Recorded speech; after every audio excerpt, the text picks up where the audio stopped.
Salut, c'est Mickaël. Aujourd'hui, nous allons voir la différence entre un investisseur classique qui, lui, se retrouve bloqué après un ou deux projets d'investissement avec un investisseur confirmé qui, lui, réussit à atteindre sa liberté financière. Moi, je m'appelle Mickaël, je suis investisseur immobilier depuis des années et je démarre d'une situation très simple, un CDI, 1800 € de revenus par mois et 20 000 € d'épargne de côté.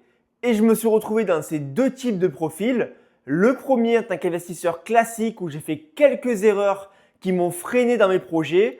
Puis j'ai basculé de l'autre côté en étant un investisseur confirmé qui a réussi à atteindre sa liberté financière. La plupart des investisseurs classiques n'atteindront jamais leur objectif de liberté financière tout simplement parce qu'ils s'y prennent de la mauvaise des manières. Et ceux qui réussissent n'ont pas plus qu'au départ, pas plus d'argent, pas plus de connaissances, pas plus de compétences ou d'entourage.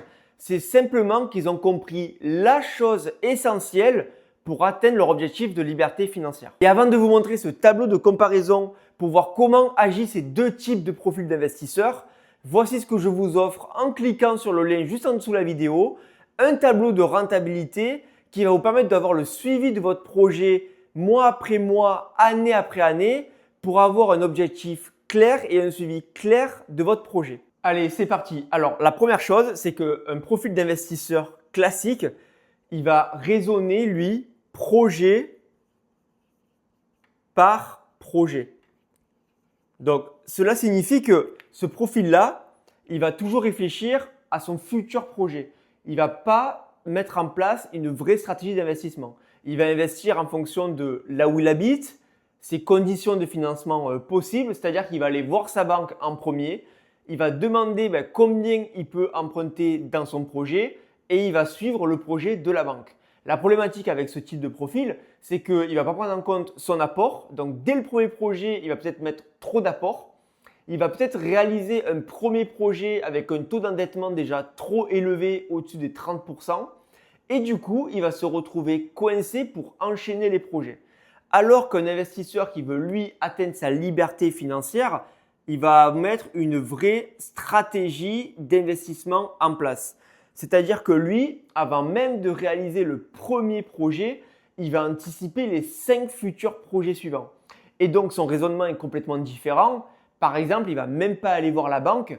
Lui, ce qu'il va mettre en place tout de suite, c'est en fonction de son apport disponible, en fonction du secteur qu'il va privilégier, de son temps libre, en fonction de combien il veut atteindre en termes de liberté pour remplacer son salaire, il va mettre tout ça en place. Et c'est la différence majeure entre ces deux investisseurs qui va faire que lui qui va mettre en place la stratégie dès le départ, il va pouvoir enchaîner les projets rapidement, alors que ce investisseur classique-là, il va se retrouver bloqué forcément après son premier ou deuxième projet. Ensuite, l'autre différence qu'il y a entre ces deux types de profils, c'est que l'investisseur classique, lui, va avoir tendance à se disperser. Donc, c'est-à-dire que ce profil-là, il va se soucier de l'environnement externe. C'est-à-dire qu'il va se soucier de ce que va lui dire l'entourage, par exemple des amis qui ont déjà investi ou des proches, de faire tel ou tel projet parce qu'en ce moment, ce qui fonctionne bien, c'est ce projet-là. Et donc, il va aussi consommer du contenu, notamment les réseaux sociaux, où il va écouter un petit peu tout ce qui peut se faire aujourd'hui. En ce moment, ce qui est bien, c'est le Airbnb, la colocation, mixer les deux. Ou encore, il va se soucier un petit peu aussi des informations. En ce moment, les taux sont élevés, ce n'est pas le moment. En ce moment, il y a de la crise, donc ce n'est pas le moment d'acheter. Donc, il va se retrouver un petit peu dispersé. Et s'il fait un projet, en fait, il va acheter sous le coup de l'émotion et c'est là qu'il va faire une erreur. Et c'est exactement ce qui m'est arrivé il y a quelques années. J'ai acheté un logement que je n'aurais pas dû acheter sous le coup de l'émotion. Parce qu'à la différence, un investisseur qui va atteindre sa liberté, lui, il garde le focus. C'est-à-dire que lui, il ne va pas se soucier de l'environnement externe, il va se soucier de son environnement interne à lui. Lui, il sait exactement où il va puisqu'il a défini une stratégie. Donc, il va écouter un petit peu la même chose que cette personne-là, mais vraiment en gardant sa ligne de mire, il va rester focus, donc il va enchaîner les projets. Et c'est cette personne-là qui va du coup pouvoir atteindre plus facilement, en enchaînant les projets, sa liberté financière. Ensuite, l'autre différence majeure entre ces deux profils, c'est que l'investisseur classique, lui, il est seul. C'est-à-dire que quand il investit, il est seul à prendre ses décisions. Donc, il fait un petit peu avec ses connaissances, son expérience du fait qu'il a appris sur le tas. Et ça peut aussi lui causer des erreurs. D'autant plus que comme il est seul, il n'a pas forcément à côté une équipe type comptable, notaire, banque pour pouvoir prendre les décisions, les bonnes décisions. Et aussi, il ne délègue pas, il veut faire lui. Donc, ça lui prend beaucoup de temps. Il n'a pas forcément de référent en tant que professionnel et ça peut du coup lui augmenter ses chances de faire des erreurs. Alors que l'investisseur, lui, qui va atteindre sa liberté, il a tout compris, il a une équipe. Et ça fait une grande différence parce que déjà, il a le réflexe de se dire je me fais accompagner par des personnes qui ont déjà réussi là où je veux aller. Donc souvent, ces personnes-là, soit elles suivent des formations, un accompagnement, un mentorat, mais elles se font accompagner par des personnes qui ont déjà réussi. Puis, elles ont compris que leur force majeure, c'est de réaliser le projet, d'être le chef de file du projet. Et ils ont une équipe autour qui peut être une banque de référence qui va le suivre dans tous ses projets, un notaire aussi qui est là pour suivre tous ses projets, un comptable pour avoir le bon choix juridique à un moment donné entre le passage de nom propre à société.